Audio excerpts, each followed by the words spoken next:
Lying in bed, I leafed through an old fashion magazine, absorbed in impressive designs of the elegant evening dresses worn by models, my fingers traveling over the perfect finish of the high collars.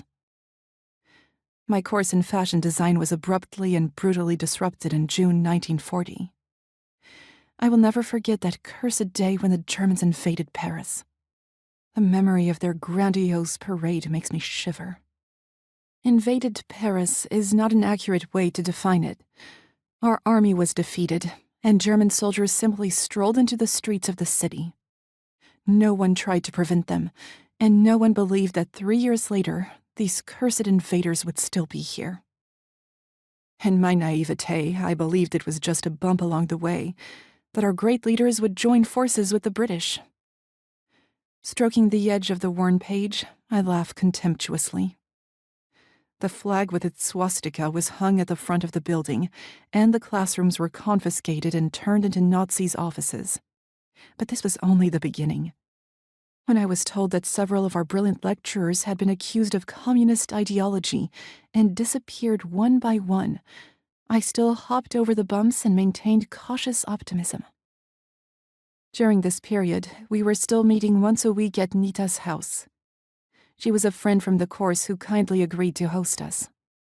We'd sit in the spacious drawing room, drinking wine, laughing, comforting and being comforted, and from time to time, one of our lecturers would join us and give us a precious hour of intensive study. I skip a few pages to the picture of a model in a long yellow skirt and shudder.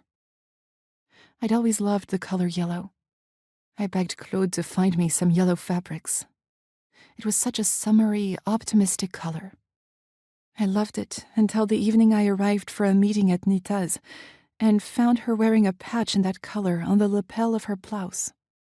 I was so busy feeling sorry for myself about the way in which my life had changed and the shattering of my dream to complete my studies and open my own boutique that I hadn't really listened during dinner to Claude's explanations of the sensitive situation of certain groups in the French population.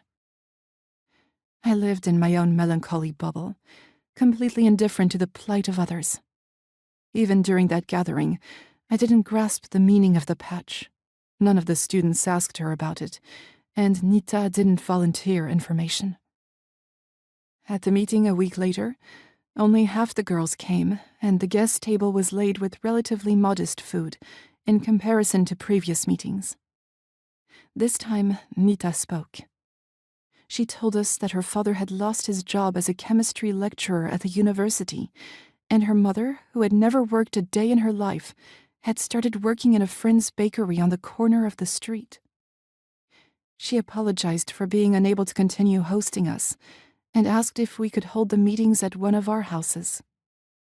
I remember with shame how the girls squirmed uncomfortably in their seats, and how one by one, with weak excuses, left.